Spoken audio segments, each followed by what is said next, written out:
রাষ্ট্রপতি মোহাম্মদ শাহাবুদ্দিন যেন বাংলাদেশের ইতিহাসে এক বিরল উদাহরণ, যিনি ৩ বছরের মধ্যে ৩টি ভিন্ন সরকারের রাষ্ট্রপতি এবং ৩ সরকারের সময়েই তাদের প্রশংসা করে বক্তব্য দিয়েছেন।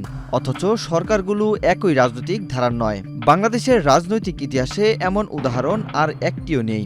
মাত্র ৩ বছরের ব্যবধানে ৩টি ভিন্ন রাজনৈতিক বাস্তবতায় রাষ্ট্রপতির দায়িত্ব পালন করেছেন মোহাম্মদ শাহাবুদ্দিন।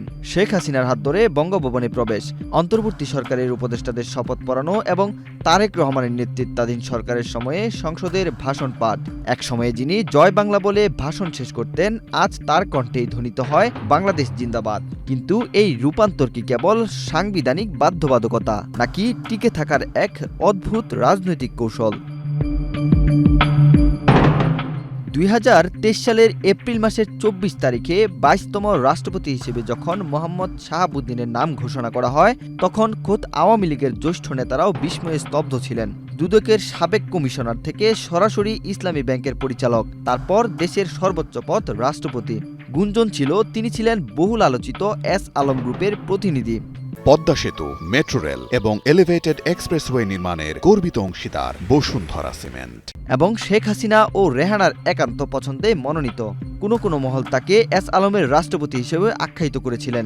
সেই শাহাবুদ্দিন আজ শেখ হাসিনার শাসনকে ফ্যাসিবাদী বলছেন, যা একরকম চরম বৈপরীত্য। মাত্র ২ বছরের ব্যবধানে রাষ্ট্রপতির ভাষায় আকাশ পাতাল পার্থক্য। ২০২৪ সালের বিতর্কিত নির্বাচনের পর তিনি বলেছিলেন, জনগণের স্বতঃস্ফূর্ত অংশগ্রহণে নির্বাচন সফল হয়েছে। অথচ আজ তিনি বলছেন, হাজারো শহীদের রক্তের বিনিময়ে নতুন গণতান্ত্রিক বাংলাদেশের সূচনা হয়েছে।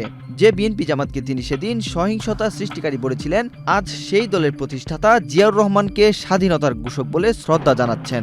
তার এই ১৮০ ডিগ্রি ভোল বদল, তা কি কেবল সরকারের লিখে দেওয়া স্ক্রিপ্ট, নাকি তার ব্যক্তিগত আদর্শের চ্যুতি? অন্যদিকে সংসদীয় রাজনীতিতে এক অদ্ভুত পরিস্থিতি তৈরি হয়েছে গতকাল। ত্রয়োদশ সংসদের প্রথম অধিবেশনে প্রথা অনুযায়ী বক্তব্য দিতে আসেন রাষ্ট্রপতি শাহাবুদ্দিন চুপ্পু। তার বক্তব্য ঘিরে এক ঘোলাটে পরিস্থিতির সৃষ্টি হয়। রাষ্ট্রপতি ভাষণ দিতে পোডিয়ামে দাঁড়ানোর আগে প্লেকার্ড হাতে প্রতিবাদ জানান বিরোধী এমপিরা। প্লেকার্ডে লেখা ছিল, জুলাইয়ের সাথে গাদ্দারি জনগণ সইবে না, we reject betrayal of July. সেই সঙ্গে তারা স্লোগান দেন, ফ্যাসিবাদ গণতন্ত্র একসঙ্গে চলবে না। কিন্তু রাষ্ট্রপতি চুপ্পু এসব কিছু দেখেও না দেখার ভান করে তিনি তার বক্তব্য চালিয়ে যেতে থাকেন। ভাষণ শুরুর এক পর্যায়ে ওয়াকআউট করে বিরোধী দল জামায়াতে ইসলামী, এনসিপি সহ ১১ দলীয় ঐক্যের নির্বাচিত সংসদ সদস্যরা। অবশ্য এনসিপির আহ্বায়ক নাহিদ ইসলাম তার বক্তব্যের আগেই সতর্ক করেছিলেন যে কোনো ফ্যাসিস্টের দোসর সংসদকে যেন কলুষিত না করে।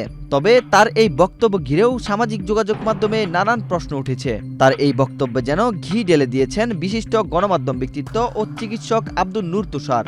তিনি নাহিদ ইসলামের কাছে এক ফেসবুক পোস্টের মাধ্যমে প্রশ্ন তুলেছেন, উপদেষ্টা হওয়া কিংবা শপথ নেওয়ার সময় কি এই রাষ্ট্রপতিকে দোসর মনে হয়নি?